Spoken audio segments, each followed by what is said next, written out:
Vilca, buenas noches. Claro, buenas noches.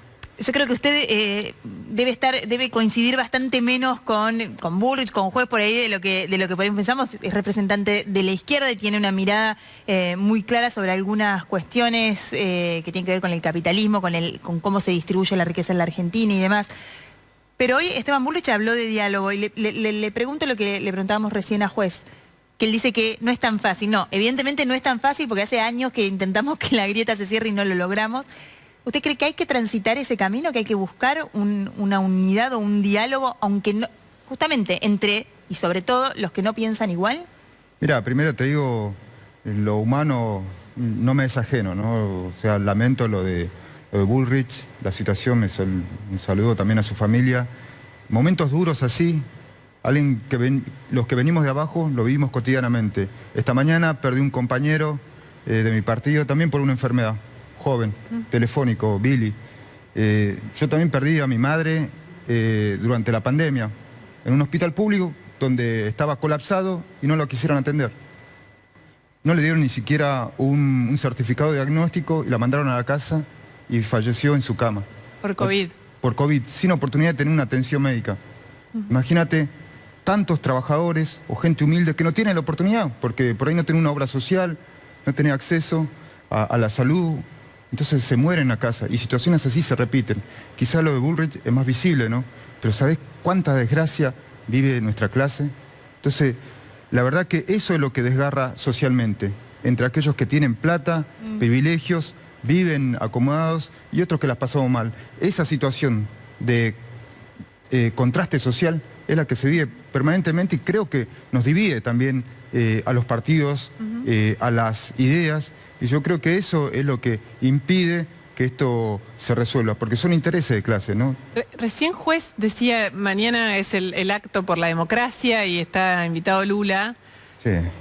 Yo creo que eso... Con la cara me respondió. ¿Usted se siente representado en la convocatoria de mañana? No, nosotros, vos sabés que nosotros a contraposición de la convocatoria que se va a hacer mañana, me parece que se busca de una u otra forma buscar un consenso en lo que quizá en el fondo después van a acordar, ¿no? Que es este acuerdo con el Fondo Monetario Internacional. Nosotros, por el contrario, vamos a hacer una convocatoria el miércoles 11, el sábado 11, a las 16 horas, con cientos de organizaciones sociales, políticas y sindicales que vamos a rechazar el acuerdo con el Fondo Monetario Internacional.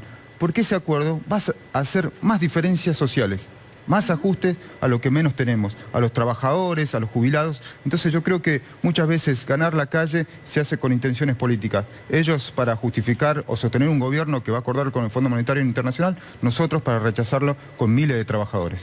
Tenemos para los dos una serie de preguntas que queremos que respondan los dos por sí o por no. Le decimos ping-pong a eso, pero cada uno va diciendo.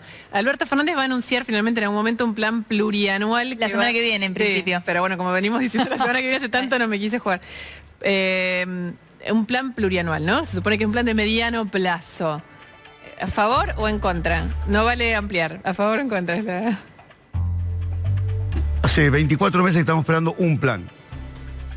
¿Se votaría a favor? En contra. Evidentemente no. No vamos a justificar un maquillaje para un acuerdo que va a ser más penoso para la Argentina. Perdón, ¿puedo hacer un paréntesis acá a Vilca? Porque... ¿y si el gobierno los convocara para armar entre todos ese plan plurianual? Ahí quizás podrían acompañar, porque es muy difícil pensar una Argentina con todo lo que yo quiero, pero de repente si hay posibilidad de poner algunas cosas... Sí, el problema es que si te convocan a ir detrás de un proyecto o de otro... No, por eso, si pueden incorporar cosas, si ese plurianual tuviera propuestas de todo, digo, desde el Juntos por el Cambio hasta la izquierda. Claro, todavía no lo conocemos. Lo que nosotros creemos que hoy la prioridad es recuperar el poder adquisitivo, devolverle una jubilación digna a muchos jubilados que cobran por debajo de la indigencia, la oportunidad de un trabajo genuino para muchos trabajadores que necesitan un ingreso. Bueno, nosotros creemos que la convocatoria o tiene que discutirse hoy en los ámbitos del Senado o del Congreso, eso, ¿no? Como hoy se movilizan miles de trabajadores en la calle pidiendo un trabajo genuino, ¿no? Porque un poco lo que se mostraba ahí no es que la gente quiere planes, quiere trabajo genuino. No, bueno, que sin duda el dato que lo nombramos es porque es el fracaso de una política pública que vos tenés que sostenerlo. El acuerdo con el FMI es la que sigue. Sí, la de Vilca me parece que ya es cantada. Luis Juez, ¿van a apoyar? ¿Van a votar el acuerdo con el fondo? Pero no lo conocemos. ¿Cómo te puedo dar una respuesta por sí o por Filosóficamente no? Algo que no es una cuestión filosófica. No. Estamos hablando de un presidente que dice que no tenía plan. Entonces estamos pidiendo el primero, el que nos muestre uno. Pero filosóficamente, ¿usted cree que hay que acordar con el Filosóficamente Fondo creo que nosotros Monetario tenemos o que tener un plan para saber a dónde vamos, una hoja de ruta, para saber qué hace el tipo que tiene que producir, que tiene que pagar salario, el tipo que tiene que salir a buscar un laburo, el jubilado para saber si va a ser siendo la mortadela del sándwich, sin un plan como... Sí, lo entiendo, digo, pero también ¿hay Argentina posible si no se acuerda con el fondo? No sé en qué condiciones, también hay que ver qué nivel de acuerdo nos plantean, cuáles son las condiciones que te plantean para poder discutirla. Te digo que nosotros tenemos que volver al mundo, no creo que las condiciones de espalda al mundo, yo vengo de una provincia productora por naturaleza como es Córdoba, y los tipos que las pequeñas pymes que trabajan en talleres te dicen, mirá, esta pieza que nosotros vendemos necesitamos mejorar nuestra relación con el Mercosur, nosotros no le vendemos nada a Nicaragua, le vendemos a Brasil, pero si el ministro de Industria no agiliza la bilateralidad con Brasil para ver si... Entonces, un plan, y no lo tenemos básico, mínimo. Fíjate, hoy se reunieron los sectores exportadores de carne, ¿viste? Y te preguntan, ¿y esto por cuánto tiempo va a ser? ¿Cuándo de vuelta se nos paran en los hombros y nos prohíben la exportación para ver si podemos...? Es complicado, necesitamos un plan. Y me encantaría sentarme a discutir. Yo no soy un necio, no soy lo que digo, no de movida.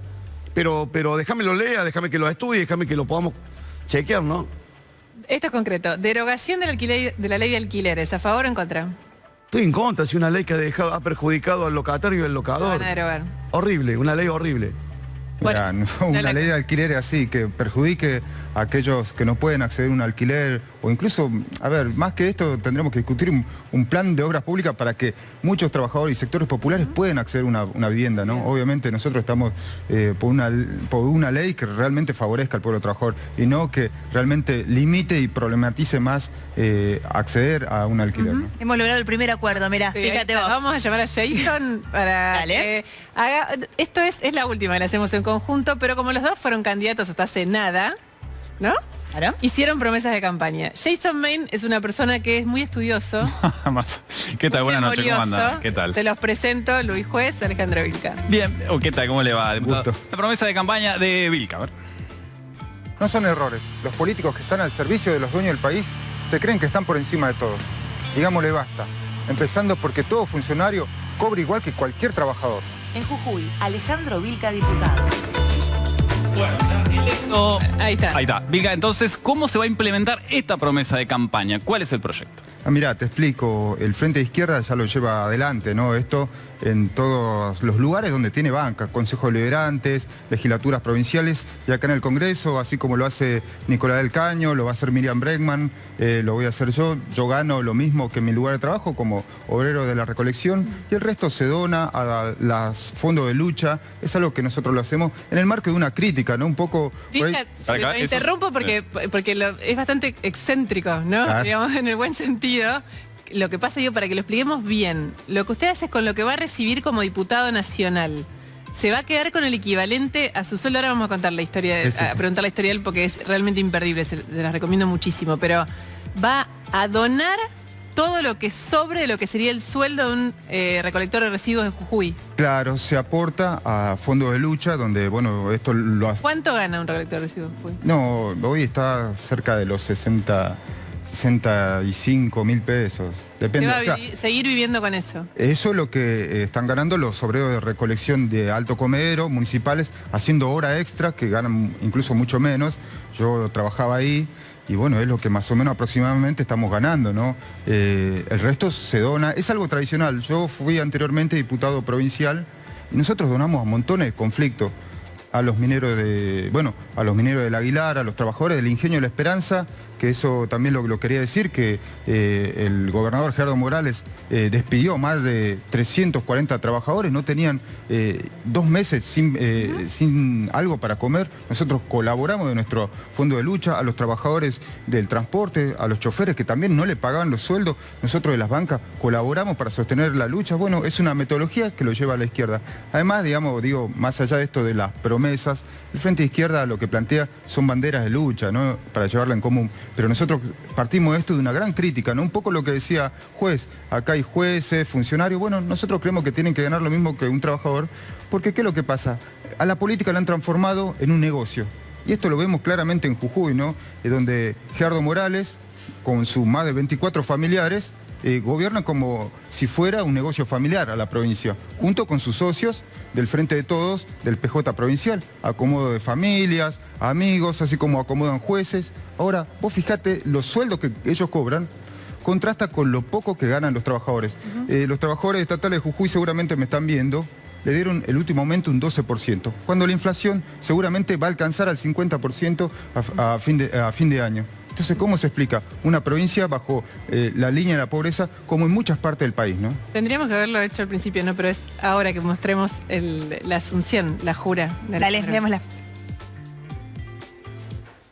Por el sacrificado y combativo pueblo jujeño, por la rebelión de los oprimidos contra el sistema capitalista y por la resistencia de los más de 500 años de nuestros pueblos originarios, Jayaya, sí, juro. Si así no lo hiciereis, Dios y la patria. Si así no lo hiciereis, la patria os lo demanden. Lo invito a ocupar su banca. Ahí estaba el juramento de Alejandro Vilca el 7 en la Cámara de Diputados. Nos preguntábamos qué era Jayaya. Jayaya es como una afirmación o una viva a algo que se compromete o que se hace.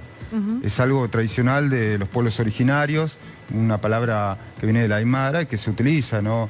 Frecuentemente en las comunidades originarias, a las cuales nosotros hacemos un compromiso, ¿no? Yo vengo de una provincia donde la gran mayoría somos morochos, somos coya, ¿no? Y con mucho orgullo, la verdad, y me reivindico, ¿no? De una resistencia de más de 500 años de esos pueblos que hoy muchas comunidades originarias están acampando afuera del Congreso, ¿no? Pidiendo esta prórroga de la ley 26.160, ¿no? Alejandro, ¿vos conocías el Congreso de la Nación? No, la verdad que... ¿Cuándo fue la primera vez que entraste? No, cuando entré ahí me pareció una ostentación. ¿Cuándo fue la primera vez que entraste? ¿El martes o habías entrado antes? Fui una vez a verlo a Nico del Caño cuando asumió, pero fue hace muchísimo, entré ahí y ahora pude conocer... ¿Cuando viste tu despacho, digamos? No, todavía no nos dieron el No te despacho. dieron el despacho. Pero cuando entré, la verdad que era impresionante. O sea, ver eso, porque bueno, yo soy eso, ¿no? Yo me ganaba la vida levantando basura con mis compañeros, ¿no? A los cuales aprovecho para mandar un saludo, pero ver esa... Ahí no te estamos muy viendo, ahí está. ostentoso, mucho poder económico, y vos decís, tanta plata que hay ahí, gente que iba con sus trajes, yo creo que un traje de eso, no sé, le pagaba el sueldo a todos mis compañeros, o gente que iban con cartera.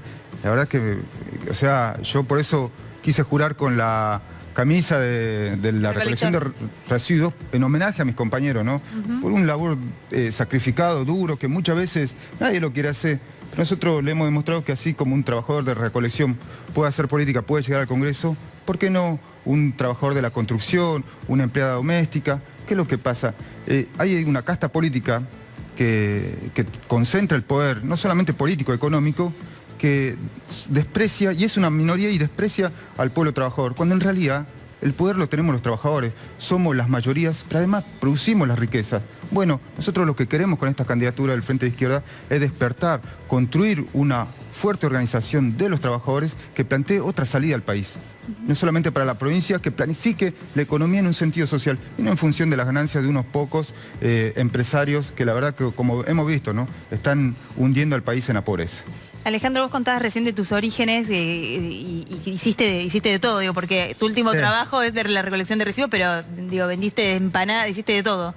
Sí, la verdad que, a ver, en la política algunos nacen en cuna de oro, nosotros no, yo vengo de abajo, yo me crié junto a mis 4 hermanos, mi mamá era empleada doméstica, limpiaba la casa de los ricos.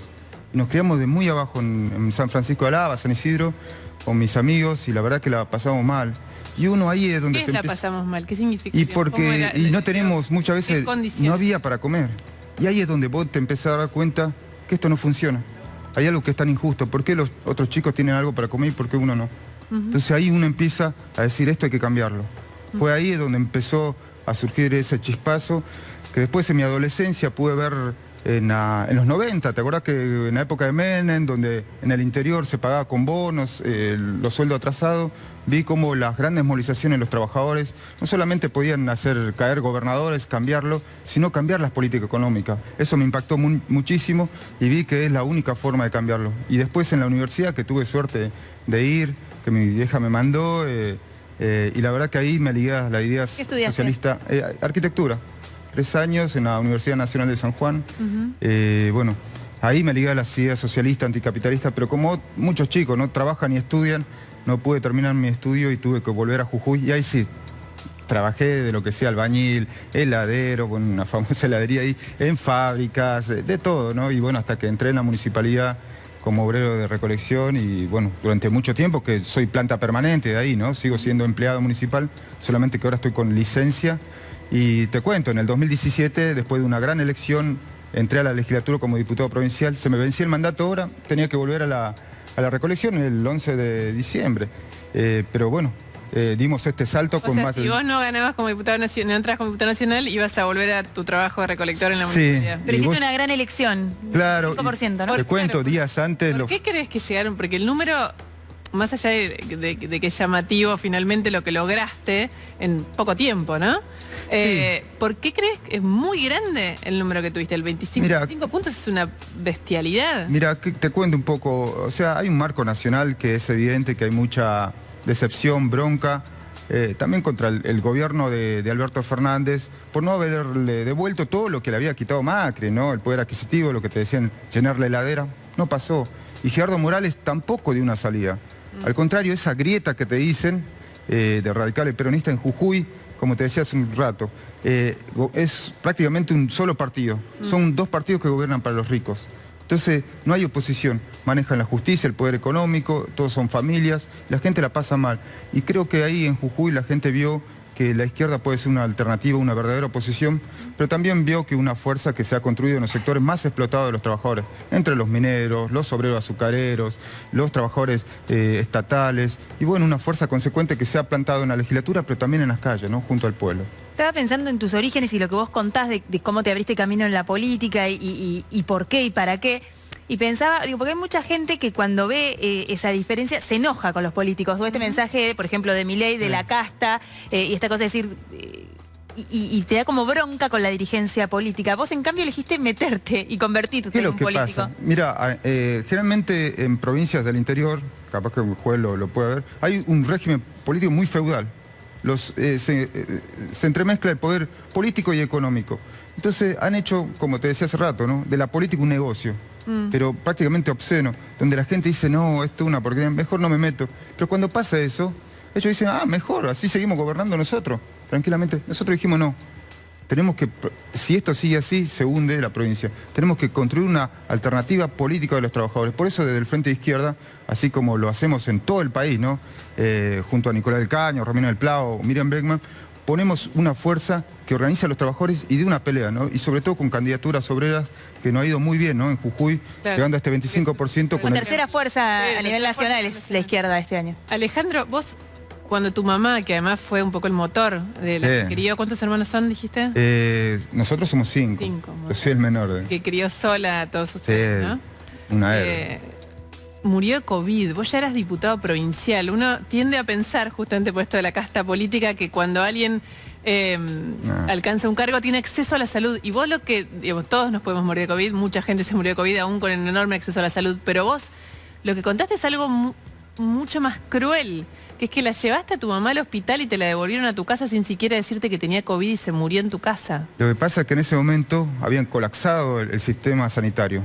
Muchas veces por ahí te pintan de que no, el sistema sanitario en Jujuy, los hospitales están hechos casi puestos de salud, los médicos son mal pagos, los enfermeros mal pagos están pidiendo por el pase a planta permanente para que no lo... Imagínate vos un hospital así, no había ni oxígeno, la tuvieron en una camilla y después la devolvieron, dijo, no, tiene un pequeño resfrío, vaya a la casa, cuando tenía todos los síntomas de COVID.